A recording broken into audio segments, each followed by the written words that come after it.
The studio smelled of polished wood and faint lavender, a scent that clung to the plush chairs where Sunny Hostin sat, her pen tapping a faint rhythm against her notepad. The set was intimate, no live audience, just a small coffee table, its lacquered surface catching the soft glow of studio lights. 3 cameras hummed, a wide shot framing the scene, a mid-shot trained on the guest, and a close-up lingering on Sunny's sharp, inquisitive eyes. The microphones, clipped to lapels, hissed faintly with each adjustment, their wires coiling like thin black snakes across the fabric. Somewhere in the control room, a producer's muffled voice crackled through an earpiece, a ghost of urgency. 2 minutes to air. Sunny adjusted her posture, her navy blazer crisp against the burgundy velvet of her chair. She'd interviewed senators, survivors, and stars, her voice a steady scalpel that could carve truth from charm. Tonight, though, her pulse flickered, a memory of her first big interview, years ago, when a politician's lie had unraveled under her questions. She glanced at her notes, a single question underlined twice. What does it cost to control your story? Across from her sat Meghan Markle, the Duchess of Sussex, her posture regal yet taut, like a dancer mid-performance. Her cream silk blouse caught the light, its sheen softening the scar just visible above her collar. A faint crescent, a whisper of a story untold. Meghan's smile was practiced, warm but guarded, her hands folded neatly, though her thumb grazed her wedding ring in a slow, unconscious orbit. The cameras whirred, capturing the moment, and Sunny felt the weight of the lens on her own face, the faint heat of the lights pressing against her skin. "Welcome, Meghan," Sunny began, her voice honeyed but precise, a tone that invited trust. "It's an honor to have you here. For starters, how are you finding this moment, sitting here under these lights?" Meghan's laugh was soft, almost musical, but her eyes flicked to the camera lens before settling on Sunny. "It's familiar," she said, her voice smooth, each word chosen with care. "The lights, the questions, it's a stage, isn't it? But I'm here to share, so let's see where this goes." Her smile widened, but her thumb pressed harder against her ring, a faint grind of metal against skin. The small talk flowed easily at first. Sunny leaned forward, her pen stilling as she asked about Meghan's recent projects, a children's book, a podcast series, her advocacy for mental health. Meghan answered with polish, her responses rehearsed yet earnest, painting a portrait of a woman balancing motherhood and mission. "I want to create spaces where people feel seen," she said, her voice softening for a moment, almost confessional. Sunny caught it, a crack in the armor, a glimpse of something raw. But then Meghan straightened, her smile snapping back like a shudder. "That's the work, isn't it? Giving voice to what's been silenced." Sunny nodded, her own smile steady but her mind turning. The control room whispered again. "Keep it light for now." But she felt the pivot coming. She set her notepad on the table, the paper rustling faintly, and leaned back, her gaze sharpening. "Let's talk about that idea of voice," she said, her tone still warm but edged with intent. "You've built a platform that reaches millions. How do you decide what to share, and what to keep private?" Meghan's lips parted, then closed, a microsecond of hesitation. The camera tightened on her face, catching the faint crease between her brows. "Privacy isn't silence," she said, her voice crisp now, an aphorism delivered with conviction. "It's the right to choose which wounds you show. I've learned that the hard way." Her hand lifted briefly, as if to touch her scar, then dropped back to her lap. Sunny tilted her head, her expression empathetic but probing. "That's powerful. But some would say that visibility, your visibility, comes with a cost. Not just to you, but to others. The public, your family, even the institution you stepped away from. How do you weigh that?" The air shifted, a subtle tightening. In the control room, a producer leaned forward, her silhouette visible through the glass. Meghan's smile didn't falter, but her eyes narrowed, a glint of steel beneath the warmth. "The institution," she repeated, her voice low, almost a purr. "You mean the one that tried to control my every breath? I weigh my choices against survival, Sunny. Visibility wasn't a gift, it was theft." The words landed like a blade, sharp and deliberate. Sunny felt a flicker of fatigue.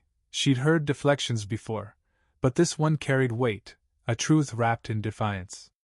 The camera pulled back, capturing the space between them, the coffee table a small battlefield. A crew member's pen tapped faintly offstage, a nervous metronome. Sunny pressed forward, her voice steady but firmer now. Let's talk about that survival. You've spoken about your struggles, mental health, media scrutiny, the pressures of royalty. But some critics argue your platform, your privilege, gives you a megaphone others don't have. Does that ever feel like a double standard? Meghan's jaw tightened, a muscle flickering beneath her skin. Privilege, she said, the word clipped, almost spat. It's a funny thing. It doesn't stop the knives from cutting. I've been called everything, opportunist, liar, victim. But I'm still here speaking. Isn't that what they hate most? Her voice rose slightly, a controlled burn, and the camera caught the faintest tremble in her hands before she clasped them tighter. Sunny's pen tapped once, a deliberate beat. She glanced at her notes, then back at Meghan, her gaze unyielding. You're right, they do notice when you speak. But when you reshape the narrative, when you challenge an institution as old as monarchy, there's a ripple effect. People get hurt. Families fracture.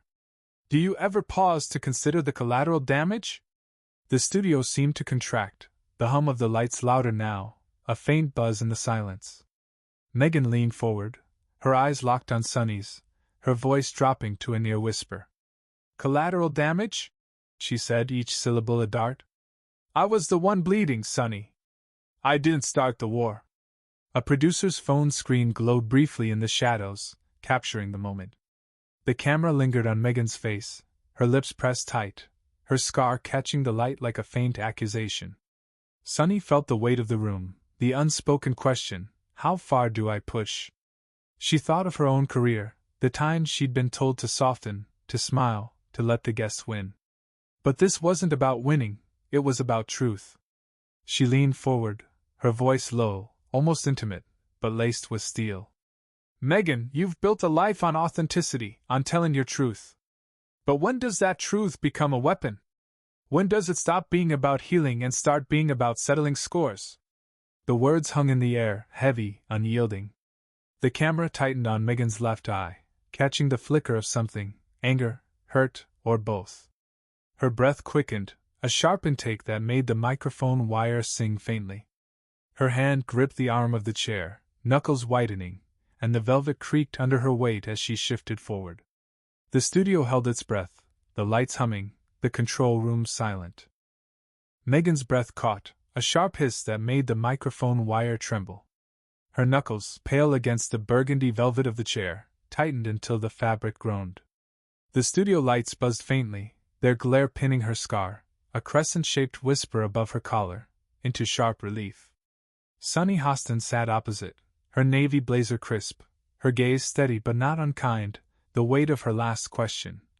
When does it stop being about healing and start being about settling scores?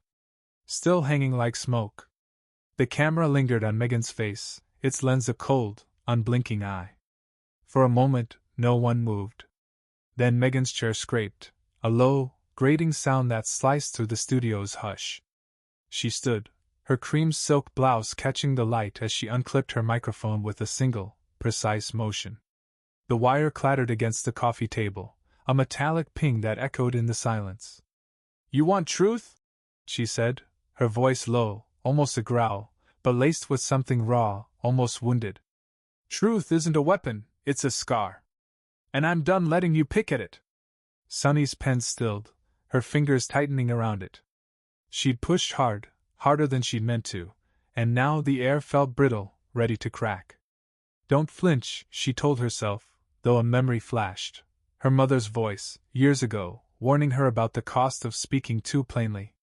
The camera pulled back, capturing the wide shot, Meghan standing, her posture regal but trembling, Sunny seated, her face a mask of composure fraying at the edges. In the control room, a producer whispered, "Keep rolling," her voice a faint crackle in Sunny's earpiece. Meghan turned, her heels clicking on the polished floor, each step a deliberate rebuke. The studio door loomed ahead, its black frame stark against the soft lighting. She paused, one hand on the handle, and glanced back, not at Sunny, but at the camera's lens, as if addressing the millions beyond it. "You'll edit this to make me the villain," she said, her voice steady now, cutting. "But I'm not the one holding the knife." The door swung shut behind her, a soft thud that felt final. The studio exhaled. A crew member coughed, a nervous sound. The cameras whirred, one panning to Sunny, who set her notepad down, the paper rustling like dry leaves. Her pulse raced, but her voice, when she spoke, was calm, practiced. "We'll take a break," she said, addressing the lens directly, though her eyes flicked to the empty chair. "Thank you for watching." The red light on the camera blinked off, and the lights dimmed, their hum fading to a low drone. In the control room, chaos erupted. Producers hunched over monitors, replaying Meghan's exit, their voices overlapping. "That's gold," one said, tapping a screen. "Post it now." Another shook her head, her phone already glowing with notifications. "X is going to explode." Sure enough, clips of the interview were already spreading, fragmented and feverish. Meghan storms out. Sunny Hostin's brutal question.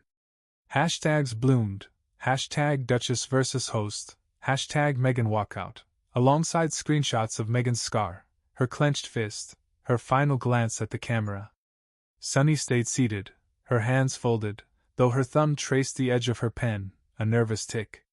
She'd wanted truth, not spectacle, but the line had blurred.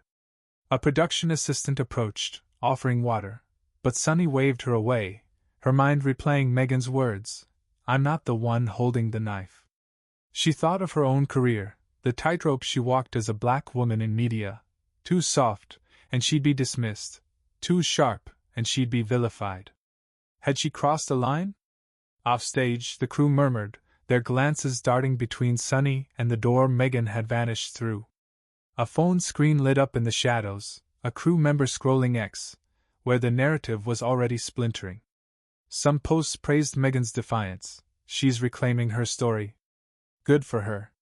Others were vicious, entitled "Diva can't handle real questions." A few turned on Sunny. Hostin went too far. Why attack her? The scar, that faint crescent, became its own subplot, with users speculating, surgery gone wrong? A childhood accident, each theory a fresh wound. Meghan, meanwhile, stood outside the studio, her driver waiting in the sleek black SUV. The night air was cool, heavy with the scent of asphalt and distant rain. She leaned against the vehicle, her breath steadying, her fingers brushing the scar above her collar. It wasn't from surgery or an accident, just a fall, years ago, a private moment now dissected by strangers. She opened her phone, the screen glowing with notifications, and saw the clip, her exit, her words, already viral. Her thumb hovered over a draft post, a single line, "My truth isn't for sale." She hesitated, then closed the app, slipping the phone into her pocket. Back inside, Sunny stood, smoothing her blazer, and walked to the control room. The producers were still buzzing, planning the next segment. "We can spin this," one said, eyes bright. "Frame it as a clash of titans." Sunny's stomach twisted. She'd wanted to probe, to challenge, not to create a circus. But the machine was already churning, and she was part of it. Hours later, alone in her dressing room, Sunny sat before the mirror, the faint hum of the studio gone. Her phone buzzed, an email from her producer, forwarding a message from Meghan's team, no further comment. She set the phone down, her reflection catching the light, and thought of her mother again, her warning about the cost of truth. Across town, Meghan sat in her hotel, the city skyline glittering through the window. She traced her scar once more, her lips pressing into a thin line. The world would keep talking, but she'd said enough, for now.